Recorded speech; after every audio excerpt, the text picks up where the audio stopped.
नमस्कार। मैं धनंजय कुमार। आप देख रहे हैं द नागरिक और हमारा दूसरा चैनल धनंजय कुमार पे जो है उनको भी नमस्कार, उनका स्वागत। एसआईआर पे जो लड़ाई है वो बढ़ती जा रही है। चुनाव आयोग अपनी जिद पर है। सुप्रीम कोर्ट में 8 या 9 तारीख को उस पर अगली सुनवाई है। दूसरी तरफ जो है कांग्रेस पार्टी और जो आरजेडी है या कहिए उनके और जो महागठबंधन के दल हैं वो सब एक बड़ी यात्रा प्लान कर रहे हैं और राहुल गांधी उसमें शामिल होंगे। एसआईआर के खिलाफ कल जिस तरह से राहुल गांधी ने रिएक्ट किया उसको देखते हुए तमाम लोग कह रहे थे कि सड़क पे जमीन पे उतरना पड़ेगा। राहुल गांधी ने सड़क पर उतरने का प्रोग्राम बना लिया है और 10 अगस्त से बिहार में उनकी पदयात्रा शुरू हो रही है, जिसमें तेजस्वी यादव भी साथ में होंगे और भी नेता होंगे, अलग अलग पार्टियों के भी नेता होंगे। और 10 अगस्त को सासाराम से यात्रा शुरू होगी और लगभग 15 दिन की यात्रा है। 22 जिलों को कवर करेंगे और बताया जा रहा है कि दोनों रूट से रास्ते यात्रा होगी, पैदल भी चलेंगे और गाड़ी से भी चलेंगे।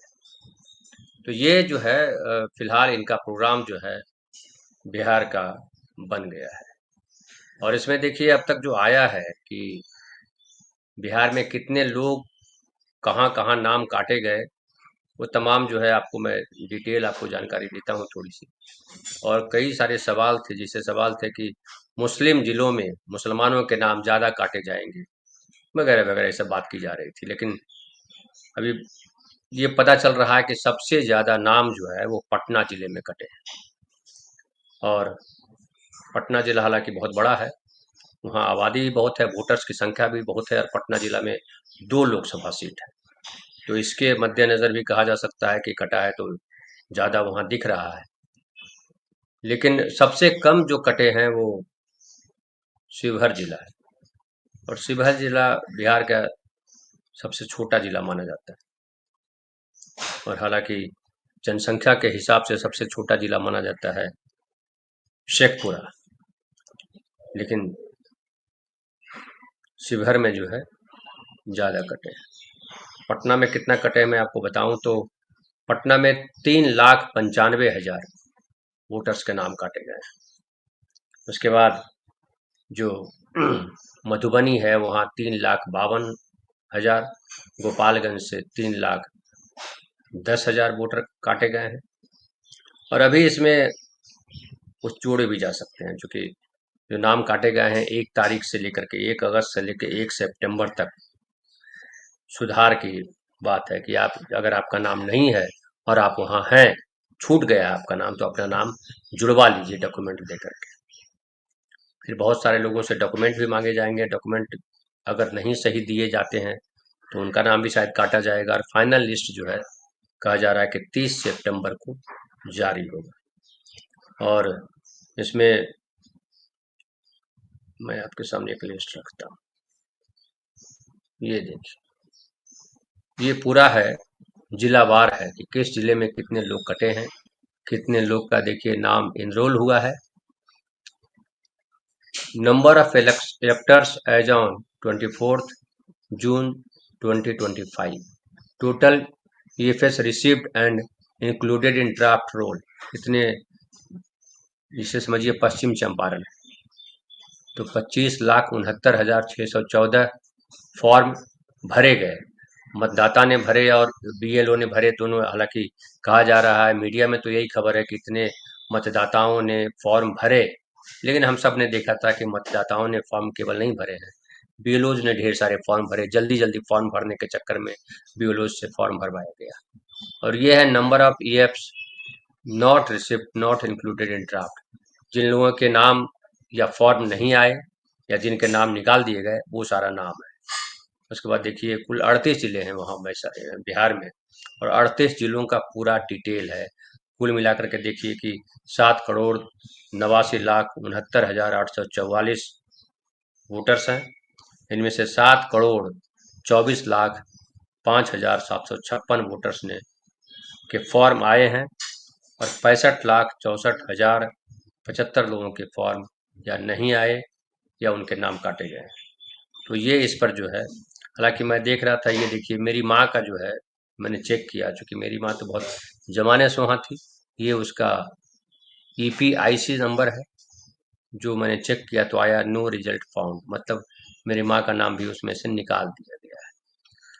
और दो तरीके से मैंने ढूंढा, एक तो एपिक नंबर से ढूंढा, दूसरा मैंने ढूंढा नाम से, नाम से कहीं है क्या, उसमें भी नहीं आया।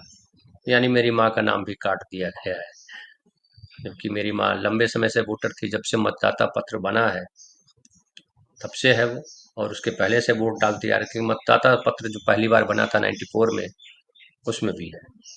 बहरहाल, जिनका नाम नहीं है, हमने मुखिया को बोला है कि भाई देख, माँ का नाम क्यों काट दिया है, तो ये है। लेकिन ये ढेर सारे नाम है जो काटे गए हैं। वो परमानेंटली शिफ्ट करने वाले में दे दिया गया होगा या पता नहीं किस में, वो पता चल जाएगा कहाँ है। लेकिन लोगों का ढूंढना जो है बड़ा मुश्किल हो रहा है। हर जगह बताया जा रहा है कि भीड़ जमा हो रही है, और ये जो 65 लाख से अधिक वोटरों के नाम काटे गए हैं, अच्छा होता कि जिनके नाम कटे थे उन्हीं का केवल लिस्ट प्रकाशित होती, पब्लिक के बीच दिया जाता कि भैया देखिए, और उन लोगों के पास जाया जाता वापस कि ये देखिए इन इन के नाम हैं, वो वाकई हैं कि नहीं है, और हैं तो कहाँ है।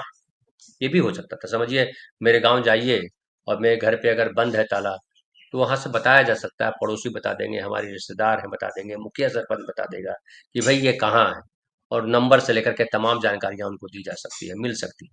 आमतौर पे गांव से जो दूसरी जगह जाते हैं, ढेर सारे मजदूर समझिए चले गए हैं, दिल्ली में है या कहीं और हैं, तो उनके घर के लोग हैं, उनके पड़ोसी हैं, उनके रिश्तेदार हैं, उनसे उनका नंबर लिया जा सकता था, उनसे बात की जा सकती थी। अगर गंभीरता से चाहते कि मतदाताओं के नाम सही, मतदाताओं के नाम आए, तो उनको फोन किया जा सकता था, उनसे सारा डिटेल मंगवाया जा सकता था कि कितने लोग आपके घर में जीवित हैं, कितने मृत्यु हो गई है, कहाँ आपका वोटर लिस्ट में नाम है, वगैरह वगैरह, ये सब मंगवाया जा सकता था।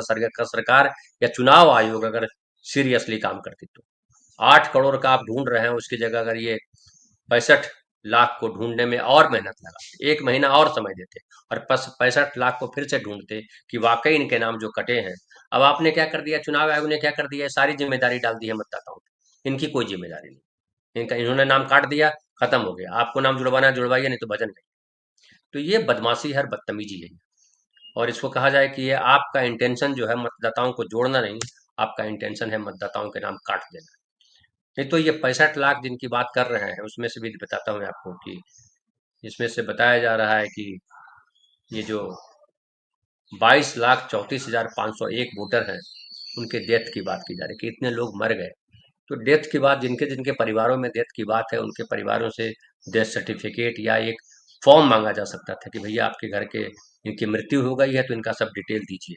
और डेथ सर्टिफिकेट बहुत अनिवार्य होना चाहिए, अगर डेथ सर्टिफिकेट नहीं है तो वहाँ का जो है मुखिया सरपंच या उससे एक लेटर लेना चाहिए, क्योंकि कई दफ़ा गाँव में जलाते हैं तो वो डेथ सर्टिफिकेट नहीं बना पाते हैं।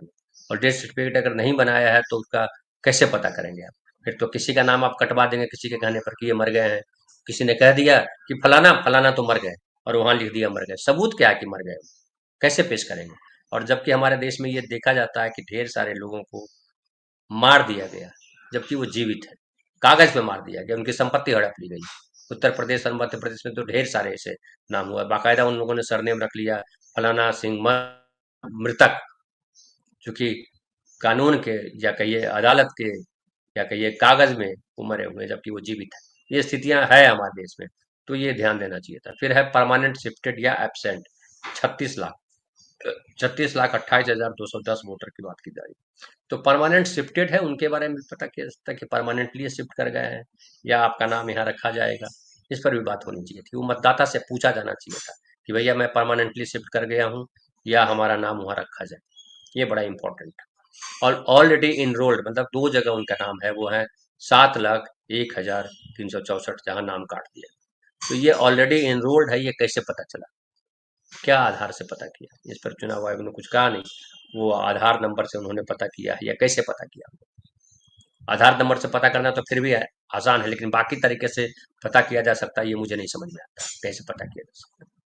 तो कुल मिलाकर के जो चुनाव आयोग की जो मंशा है या चुनाव आयोग का जो नजरिया है, वो साफ साफ दिख रहा है कि उसकी वो एक लिस्ट बनाना चाहती है जहाँ पे उसकी मर्जी से लिस्ट बने, जो आरोप लगा रहे हैं विपक्ष के नेता लोग। अब देखिए,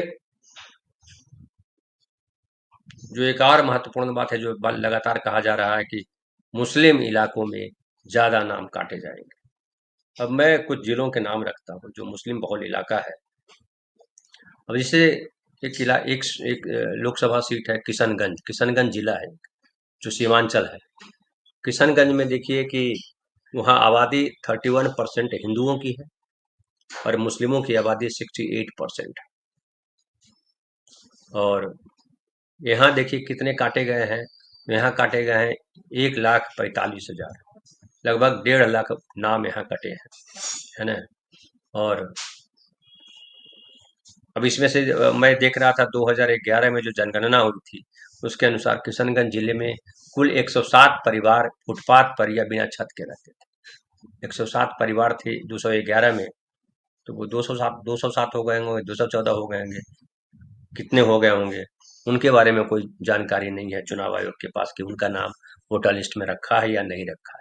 नागरिक तो वो भी हैं जो फुटपाथ पे रहते हैं, जो बिना घर जमीन के बिना घर के रहते हैं। बहुत सारे लोग हैं हमारे देश में जिनके पास रहने के लिए घर नहीं है। उनके वो नागरिक हैं क्या, नहीं है, उनको वोट देने का अधिकार है कि नहीं है, इस पे कहीं कोई चर्चा न पॉलिटिकल पार्टी कर रही है न चुनाव आयोग बोल रहा है। जबकि चुनाव आयोग का धर्म था कि वो बताते कि इतने लोग जो जिनका घर नहीं है उनको भी हमने इनरोल किया या नहीं किया, ये बताया जाना चाहिए था, जो चुनाव आयोग ने अब तक नहीं बताया। उसके अलावा देखिए पूर्णिया एक जिला है जो उसी सीमांचल का इलाका है। यहाँ पे 60%, यहीं से सांसद हैं पप्पू यादव। यहाँ 60% हिंदू रहते हैं, 38% मुस्लिम रहते हैं। और यहाँ 2,73,920 नाम काटे गए। यहाँ किशनगंज से ज्यादा नाम कटे हैं। और एक और जिला वहाँ कटिहार है, कटिहार में 1,84,254 नाम काटे गए हैं। और कटिहार भी सीमांचल जिले माने जाते हैं। उसके अलावा देखिए कि अगर मैं बात करूं, मेरे जिले की बात करूं, नालंदा जिले की, तो वहां भी 1,38,000 वोट कटे हैं। नालंदा नीतीश कुमार का जिला है, जनता दल यू के का वहाँ सांसद है। और वहाँ भी जो है 1,38,000 लगभग इतने वोटर लिस्ट के नाम कटे। और शेखपुरा जो है, शेखपुरा जिला के वहाँ 26,256 वोट काटे गए, नाम कटे हैं, वोटर्स के नाम कटे हैं। तो इस तरह से देखिए, एक और जिला है शिवहर, जहाँ सबसे कम कटे हैं। अब देखिए शिवहर का जो है, यहाँ कुल जो है 3,24,000 वोटर ने फॉर्म भरे मतलब इतने वोटर हैं, 3,24,000 वोटर हैं और 2,95,000 लोगों ने भर दिए, है ना। सबसे बड़ा जिला वहाँ माना जाता है पश्चिमी चंपारण, जिसका पहले नंबर पर है। सबसे बड़ा जिला है क्षेत्रफल के हिसाब से, आबादी के हिसाब से नहीं। यहाँ देखिए 27,60,990 वोटर हैं और इतने लोगों ने भरे हैं, 25 लाख लोगों ने भरे हैं, यानी लगभग 2 लाख लोगों के नाम हटा दिए गए हैं। जो मैं पटना की बात कर रहा था, मैं वहां पे अगर आऊं, ये देखिए 28 नंबर पे पटना है। यहाँ 50 लाख वोटर है, 50,47,000। मैंने बताया था कि 2 लोकसभा सीट इसमें पड़ता है। और इसमें 46,51,000 वोटर्स ने जो है अपना नाम, अपना फॉर्म भरा है या भरवाया गया है। और 3,95,000 इतने वोटर्स के नाम काट दिए गए। अगर जो मैं किशनगंज की बात कर रहा था, मुस्लिम बहुल जिले की बात कर रहा था, वहां अगर परसेंटेज देखें, ये किशनगंज यहाँ होगा भाई। कटिहार देखिए यहाँ है, कटिहार में 22,29,000 वोटर हैं, 20 लाख के करीब भरा है, 144 नाम निकाले गए। वैसे ही पूर्णिया में देखिए 22 लाख वोटर हैं, 22,68,000, 19 लाख सबसे ज्यादा जो है पूर्णिया में, 2,73,000 यहाँ भी कटे, बड़ा हिस्सा यहाँ कटा है यहाँ भी। और ये देखिए किशनगंज में 12,31,000 वोटर हैं, इसमें 10,86,000 ने के फॉर्म मिले हैं, 1,45,000। तो कमोबेश जो है सब आसपास है। वो जो एक था कि मुस्लिमों के नाम ज्यादा कटेंगे, ऐसा यहाँ दिखाई नहीं पड़ रहा है। और डिटेल अगर एनालिसिस करेंगे तो शायद उसमें पता चले, लेकिन इसमें दिख रहा है कि ऐसा नहीं है कि मुसलमानों के ही नाम ज्यादा कटे।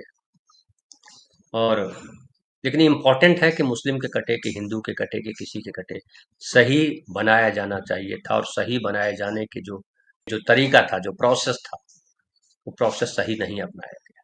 इतनी हड़बड़ी में क्यों क्यों किया गया? कहीं चुनाव आयोग इस पर बात नहीं कर रहा। क्यों इतनी हड़बड़ी थी? क्या बिहार में अब आखिरी चुनाव हो रहा है, इसके बाद चुनाव नहीं होना है? और जनवरी में भी कहा गया कि जनवरी में जो है वो किया गया था, और कई 9 लाख से ज्यादा वोटर्स के नाम काटे गए थे। तो क्या जनवरी वाला जो हुआ था वो गलत था, या अब जो हो गया वो सही है? ये कई सारे सवाल हैं, और इन सवालों में ही छुपे हैं, या इसके जवाब अगर ढूंढिए तो छुपे हैं, कि चुनाव आयोग कहीं न कहीं किसी और मंशा से काम करता दिखाई पड़ रहा है। वो भले बोल देता है कि राहुल गांधी का बयान गैर जिम्मेदाराना है, लेकिन सबसे ज्यादा अनैतिक, गैर जिम्मेदार अगर कोई है तो वो चुनाव आयोग है। चुनाव आयोग अपनी तानाशाही कर रहा है। मतदाताओं से आप किस आधार पर उनको दौड़ा रहे हैं? जबकि फर्ज ये था कि सरकार की तरफ से जो फंड मिलता है, या कहिए चुनाव आयोग की ये भूमिका थी कि अपने लोगों को भेज करके लंबा समय लगाते, और आप जो है हर जगह जा करके पता करते, कि आप रिवीजन करते, खुद रिवाइज करते, कि हमने जो इतने नाम काटे हैं वो सही है कि नहीं। आप बोल रहे हैं कि आइए, आप बताइए आपका नाम कट गया तो प्रूफ लेके आइए। क्या है? इसको कहते हैं नागरिकों को दौड़ाना। ये जनता के लिए और जनता के द्वारा शासन नहीं है। ये है तानाशाह नेताओं द्वारा, भ्रष्ट नौकरशाहों द्वारा शासन है। और ये आम आदमी को सिर्फ परेशान करना है। जो पटना में नहीं रह रहा है, जो जो दिल्ली आ गया है, जो, और वो भाग करके आए वोटर लिस्ट में नाम डलवाने के। जानते हैं कि बिहार से बड़ा पलायन, बिहार में सबसे ज्यादा पलायन है बिहार से, पूरा देश जानता है। बिहार की इस बात को लेकर के आलोचना भी होती है कि लद्दाख हो, या तमिलनाडु हो, या कन्याकुमारी हो, या महाराष्ट्र हो, या पंजाब हो, या सूरत हो, हर जगह बिहारी मजदूर है। बिहारी मजदूर कैसे रहते हैं? क्या अपने पूरे परिवार को लेकर के आके रहते हैं? वहाँ गांव में उनका जीवन मुश्किल है, और वो सूरत आएंगे, दिल्ली आएंगे, जहाँ आएंगे, पंजाब आएंगे, तो क्या पूरे परिवार के साथ आएंगे? उसको शिफ्टेड में आप डाल देंगे? आप शिफ्टेड में डाल देंगे तो न यहाँ वोटर लिस्ट में नाम है, न वहाँ वोटर लिस्ट में। चूंकि वोटर लिस्ट में नाम डलवाने के लिए जरूरी है कि निवास प्रमाण पत्र आपके पास हो। किराए पे रहेगा, कैसे बनाएगा वो वोटर लिस्ट में नाम, कैसे डलवाएगा? तो ये सारी चीजें जो है, जो गड़बड़ियां हैं, और आम आदमी को परेशान करना है। ये साफ साफ इसमें दिख रहा है कि आम आदमी को परेशान करने की इनकी रणनीति है। लेकिन अब सुप्रीम कोर्ट में जो मैटर है, सुप्रीम कोर्ट से ढेर सारे लोग रहे हैं कि सुप्रीम कोर्ट ने अब तक जिस तरह का रवैया अपनाया है, और सूर्यकांत जी पर जिस तरह के आरोप लगते हैं, उससे पता लगता है कि सुप्रीम कोर्ट से विपक्ष के नेताओं को तो बिल्कुल उम्मीद नहीं। आम आदमी क्या कहे, विपक्ष के नेताओं को, एलओपी को उम्मीद नहीं है कि सुप्रीम कोर्ट से जजमेंट से कुछ नतीजा पड़ेगा। इसलिए वो सड़क पे उतरे हैं। उनको पता है कि अब ये फैसला जो है, जब तक ये बदलेगी नहीं सरकार, ये तानाशाही सरकार जो है, जब तक बदलेगी नहीं, तब तक चीजें जनता के अनुकूल होंगी नहीं। इसीलिए राहुल गांधी ने जो पदयात्रा का निर्णय लिया है, और उसमें तेजस्वी और उनकी गठबंधन की पार्टियों के लोग शामिल होंगे, वो बताता है कि किस लेवल पे अब ये काम करना चाह रहे हैं। और जो लोग कह रहे थे कि विपक्ष को जब सड़क पे उतरना चाहिए, वो विपक्ष बिहार में सड़क पे उतर रहा है। अब देखना है कि क्या होगा। कि उधर नीतीश कुमार जी हैं, वो नीतीश कुमार जी कुछ बोल नहीं पा रहे हैं। उनकी पार्टी की तरफ से कोई खास बयान नहीं आ रहा है। वो जो बयान है, वो ऐसा लग रहा है कि वो बीजेपी ही बयान दे रही है, बीजेपी सब कर रही है। लेकिन सवाल उठता है कि ये बीजेपी अगर इस लेवल पे है, तो क्या बीजेपी वहां जीत जाएगी सामान्य तरीके से? लोग कह रहे हैं कि बीजेपी अगर अकेले लड़ी, वो अकेले ही हो जाएगा अगर नीतीश कुमार गौन कर दिए जाते हैं। ये मैसेज तो चला गया कि अब नीतीश कुमार को मुख्यमंत्री नहीं बनाने वाले। ये मैसेज लोगों में चला गया है कि इस बार बीजेपी कब्जा करना चाहती है। और बीजेपी अगर कब्जा करना चाहती है, तो मुझे नहीं लगता है ये बीजेपी के लिए फायदेमंद होगा। बाकी तो क्या करेंगे, क्या होगा, वो आने वाला वक्त बताएगा। लेकिन अगर कुछ गड़बड़ी होती है, तो अगड़ा पिछड़ा, चुनाव के समय अगड़ा पिछड़ा होने का भय है लोगों में। ये भाजपाई बनाम बाकी हो जाएगा, क्योंकि भाजपा के साथ, सवर्ण भाजपा के साथ खड़े हैं, बनिए भाजपा के साथ खड़े हैं। बाकी ज्यादा हिस्सा जो है वो महागठबंधन की तरफ है। ये जो है खास है, और इसका इम्पैक्ट जो है चुनाव के दौरान क्या होगा, वो आने वाला समय बताएगा। सरकार भी हालांकि अपने तरीके से तैयारी कर रही होगी कि हम किस तरह से जबरन हम चुनाव करा लेंगे, सीआरपीएफ के हिसाब से कराएंगे या कैसे कराएंगे। कलेक्टर राज स्थापित करेंगे, दरोगा राज स्थापित करेंगे, लेकिन लड़ना तो पड़ेगा और विपक्ष लड़ने के लिए तैयार है। फिलहाल ये है, तो फिलहाल इसमें इतना ही, और आगे जब जानकारी होगी तो रात में हम और बात करेंगे और दूसरे मुद्दों पर भी बात करेंगे। हालांकि थोड़ी सी जानकारी ये दे दें कि ट्रंप ने जो इंटरनेशनल पॉलिटिक्स चल रही है उसमें ये है कि ट्रंप ने जो है टैरिफ वॉर में भारत पे 25% प्लस जुर्माना लगाया है, लेकिन पाकिस्तान को रिलीफ दिया। पाकिस्तान को 19% ही लगाया है पाकिस्तान पर, बांग्लादेश पे 20% लगाया है टैरिफ। और ट्रंप ने ये भी कहा कि हमने सुना है, राइटर्स ने खबर दी है कि भारत ने जो है रूस से तेल लेना बंद कर दिया, भारतीय कंपनी। ये अच्छी बात है, हालांकि हम कंफर्म नहीं कर रहे हैं ऐसा सच है कि गलत है, ये नहीं बताया ट्रंप ने, लेकिन अगर ऐसा किया है तो अच्छी बात है। और ये भी खबर है कि 1 सप्ताह के लिए ट्रंप ने और आगे बढ़ा दिया।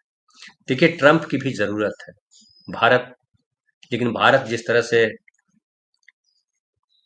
झुका हुआ है ट्रंप के सामने, कोई बयान नहीं दे पा रहा है, कोई आवाज नहीं निकल रही है, उससे पता लग रहा है कि भारत सरकार परेशानी में है और ट्रंप अपनी मनमानी करने पे उतरे हुए हैं। जिस तरह से लगातार भारत पे हमला किया है ट्रंप ने, मोदी पे हमला किया है ट्रंप ने, और सीज फायर को लेकर के, उससे पता लग रहा है कि ट्रंप भारत के बारे में किस तरह का नजरिया रखते हैं।